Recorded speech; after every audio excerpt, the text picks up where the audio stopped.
पिछले एपिसोड में हमने देखा टीम रॉकेट को हराने के बाद ऐश और लैप्रेस उस सुनसान आइलैंड को एक्सप्लोर करने लगते हैं। जंगल के बीचों बीच ऐश को एक बड़ा सा पत्थर दिखता है जिसके ऊपर एक पोकेमोन को कार्व किया गया है और उसके नीचे कुछ लिखा हुआ भी है। ऐश उस पत्थर पर लिखा हुआ मैटर को पढ़ के चौंक जाता है क्योंकि उस पर लिखा होता है जब पोकेमोन का दुनिया खत्म होने वाला होगा तब कोई अपनी हजारों साल की नींद पूरी करके आने वाला है जो इस दुनिया में फिर से जान भर देगा। ऐश को समझ नहीं आता है कि ये सब लिखा किसने है क्योंकि उस आइलैंड पर कोई भी इंसान नहीं है। अगले दिन ऐश निकल जाता है लैप्रेस के साथ, लैप्रेस को अपने दोस्त और परिवार से वापस मिलाने के लिए। लैप्रेस को ऐश के साथ अपने जर्नी में ट्रैवल करना था जिसकी वजह से वो अपने परिवार को एक आखिरी बार देखकर अलविदा बोलता है और ऐश के टीम को ज्वाइन कर लेता है। तभी सरीना आती है एसएस टर्टल के साथ। आखिरकार काफी देर बाद ऐश और सरीना वापस मिलते हैं। ऐश सरीना को बताता है कैसे एक लैप्रेस ने उसे डूबने से बचाया था और वो अब ऐश की टीम को ज्वाइन कर चुका है। और फाइनली ऐश और सरीना पहुंच जाते हैं स्लेटपोर्ट सिटी जहां से वो प्यूटर सिटी जाने वाले हैं ऐश का 6th जिम बैच पाने के लिए।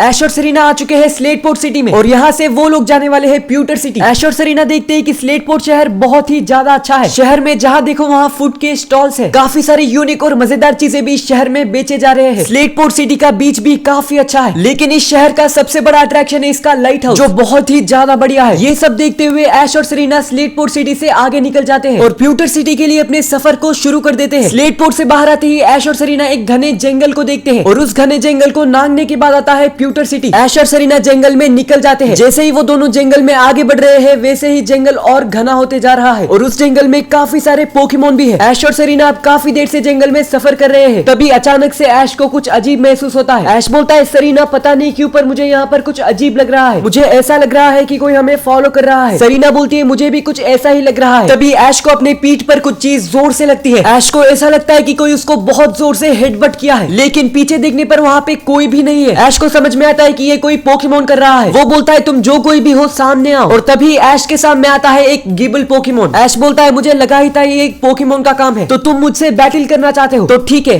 तैयार हो जाओ। ये बोलकर ऐश चुनता है जोरवा को। जंगली गिबल भी जोरवा के साथ बैटल करने के लिए रेडी हो जाता है। जोरवा और गिबल अपने बैटल को शुरू करते हैं। ऐश जोरवा से शैडो बॉल यूज करने बोलता है और जंगली गिबल करता है ड्रैगन रेज। दोनों ही हमले आपस में टकराते हैं और किसी भी पोकेमोन को कुछ नहीं होता। तभी गिबल पोकेमोन डिग करके जमीन के अंदर जाता है। अब ऐश और जोरवा को पता नहीं कि गिबल कहाँ है और कहाँ से हमला करेगा। अचानक से गिबल जोरुआ के नीचे से हमला करता है और जोरुआ को काफी चोट लगती है। ये देखकर ऐश को पता लगता है कि गिबल को हराना उतना आसान नहीं है। गिबल एक बार फिर से जमीन के अंदर जाता है और एक बार फिर से जोरुआ के नीचे आकर हमला करता है। जोरुआ पोकेमोन को काफी डैमेज जाता है। ऐश बोलता है डिग अटैक तो सच में एक बड़ी मुसीबत है और गिबल जाता है एक बार और डिग करने। गिबल पोकेमोन एक बार फिर से जोरुआ के नीचे से हमला कर रहा होता है लेकिन इस बार जोरुआ को ये बात पता चलता है और वो उस हमले से बच के गिबल पर शैडो बॉल यूज करता है। शैडो बॉल अटैक गिबल पर सीधा लगता है और उसको बहुत ज्यादा डैमेज जाता है लेकिन गिबल फिर से उठता है और अगला हमला करने के लिए तैयार हो जाता है। इस बार गिबल करता है स्टोन एज अटैक। ऐश उस हमले से एजिलिटी यूज करके बचने को बोलता है। जोरुआ एजिलिटी की मदद से स्टोन एज से डॉज करता है। दोनों ही पोकेमोन इस बैटल से काफी थक चुके हैं। ऐश जोरुआ से बोलता है शैडो बॉल करने और जंगली गिबल करता है स्टोन एज। जोरुआ का शैडो बॉल लगता है गिबल को और गिबल का स्टोन एज लगता है जोरुआ को। जोरुआ और गिबल का हालत बहुत बुरा है। दोनों ही पोकेमोन बेहोश होने वाले हैं लेकिन कोई भी हार मानने के लिए तैयार नहीं है। और तभी जोरुआ और गिबल से एक रोशनी निकलती है। उस रोशनी में वो दोनों पोकेमोन का रूप बदल रहा है। ऐश बोलता है यहाँ पर क्या हो रहा है, मुझे तो कुछ भी समझ नहीं आ रहा। तभी सरीना बोलती है ऐश शायद ये दोनों पोकेमोन विकसित हो रहे हैं। पोकेमोन की दुनिया में ये कोई चमत्कार से कम नहीं है। बैटल के बीच में दो पोकेमोन एक ही साथ इवॉल्व हो रहे हैं। ऐश बोलता है जोरुआ इवॉल्व होने वाला है, ये तो काफी अच्छी बात है। मैं काफी एक्साइटेड हूँ ये देखने के लिए कि जोरुआ इवॉल्व होकर कैसे दिखने वाला है। और फाइनली जोरुआ बनता है जोरुआर्क और गिबल बनता है गैबाइट। ऐश बोलता है जोरुआ इवॉल्व होकर काफी ज्यादा कूल दिख रहा है, ये पोकेमोन काफी स्ट्रॉन्ग भी होगा। ये बोलकर ऐश अपना पोकेडेक्स निकालता है। पोकेडेक्स के हिसाब से जोरुआर्क एक डार्क टाइप पोकेमोन है जिसको इल्यूजन का मास्टर बोलते हैं। ये पोकेमोन दूसरों पर भयंकर वाले इल्यूजन दिखा सकते हैं और स्टैट्स में भी ये पोकेमोन काफी ज्यादा स्ट्रॉन्ग है। जोरुआर्क पोकेमोन नाइट डेज और नाइट स्लैश जैसे मूव्स कर सकते हैं। ऐश बोलता है जोरुआर्क सच में काफी स्ट्रॉन्ग पोकेमोन लगता है लेकिन आगे वाला पोकेमोन भी इवॉल्व हो चुका है और वो भी काफी स्ट्रॉन्ग दिख रहा है। पोकेडेक्स के हिसाब से गैबाइट एक ड्रैगन एंड ग्राउंड टाइप का पोकेमोन है। एक सूडो लेजेंडरी पोकेमोन का प्री इवोल्यूशन होने की वजह से ये पोकेमोन काफी स्ट्रॉन्ग होते हैं और काफी स्ट्रॉन्ग मूव्स को यूज कर सकते हैं। ऐश बोलता है जोरुआर्क उस गैबाइट को दिखा दो तुम कितने ज्यादा स्ट्रॉन्ग पोकेमोन हो। दोनों पोकेमोन के बीच का बैटल कंटिन्यू होता है। गैबाइट करता है स्टोन एज अटैक और ऐश जोरुआर्क को नाइट डेज करने बोलता है। नाइट डेज अटैक काफी ज्यादा स्ट्रॉन्ग होता है और स्टोन एज को पूरी तरह से ओवरशैडो कर देता है। गैबाइट को नाइट डेज लग जाती है। तभी गैबाइट जोरुआर्क पे करता है ड्रैगन रेज जिसको जोरुआर्क डॉज नहीं कर पाता और उसको ड्रैगन रेज लग जाती है। दोनों ही पोकेमोन ऑलमोस्ट बेहोश होने वाले हैं। ऐश बोलता है जोरुआर्क इस मुंह से हम उस गैबाइट को हराने वाले हैं, एक आखिरी बार नाइट स्लैश अटैक करो। जोरुआर्क नाइट स्लैश अटैक करता है और गैबाइट करता है ड्रैगन क्लॉ। ड्रैगन क्लॉ और नाइट स्लैश से ये दो पोकेमोन एक दूसरे पर लगातार हमला करते ही रहते हैं। ये दो पोकेमोन के बीच का बैटल काफी ज्यादा इंटेंस चल रहा है, लेकिन आखिर में दोनों पोकेमोन का ताकत खत्म हो जाता है और वो हमला करना बंद कर देते हैं। अब सवाल ये है कि इन दो पोकेमोन में से कौन सा पोकेमोन गिरने वाला है, गैबाइट या ज़ोरवार। काफी देर तक डटे रहने की कोशिश करने के बाद आखिर में दोनों ही पोकेमोन गिर जाते हैं, यानी ऐश का ज़ोरवार और जंगली गैबाइट के बीच का बैटल होता है टाई। कुछ देर तक ऐश और सेरेना को विश्वास ही नहीं होता कि उन लोगों ने क्या देख लिया। इतनी तगड़ी और इंटेंस बैटल आखिर में खत्म हो चुका है। ऐश अपने ज़ोरवार को वापस ले लेता है, लेकिन जंगली गैबाइट अभी भी वहीं पड़ा है। सेरेना ऐश को बोलती है, ऐश यही तुम्हारा मौका है, उस गैबाइट को पकड़ लो। ऐश बोलता है, मैं भी वही करने वाला था, और उस गैबाइट पर पोकेबॉल फेंकता है। एक नहीं, दो नहीं, 3 स्पिन्स के बाद आखिर गैबाइट आ जाता है पोकेबॉल में। तो फाइनली ऐश को अपना 6th पोकेमोन मिल चुका है। गैबाइट को पकड़ने के बाद ऐश काफी ज्यादा खुश है। ऐश के टीम में एक और स्ट्रॉन्ग पोकेमोन ऐड हो चुका है। ऐश बोलता है, ज़ोरवा के इवॉल्व होने से और गैबाइट पकड़ने से मेरा टीम और भी ज्यादा स्ट्रॉन्ग हो चुका है। लगता है मैं मेरा 6th जिम बैच काफी आसानी से जीतने वाला हूँ। और ऐश और सेरेना प्यूटर सिटी के लिए अपनी जर्नी को कंटिन्यू करते हैं। यहाँ ऐश अपनी जर्नी को कंटिन्यू कर रहा है और स्लेटपोर्ट सिटी में कोई उसे याद कर रहे हैं। वो लोग कोई और नहीं बल्कि टीम रॉकेट यानी जेसी, जेम्स और मियोथ है। जेसी बोलती है, हम जैसे तैसे करके आखिरकार स्लेटपोर्ट पहुंच चुके हैं, अब बस हमें उस बच्चे को ढूंढना है और हमारा बदला लेना है। ऐश, तुम जहां भी हो हम तुम्हें ढूंढ निकालेंगे और पिकाचू को चुरा कर ही रहेंगे।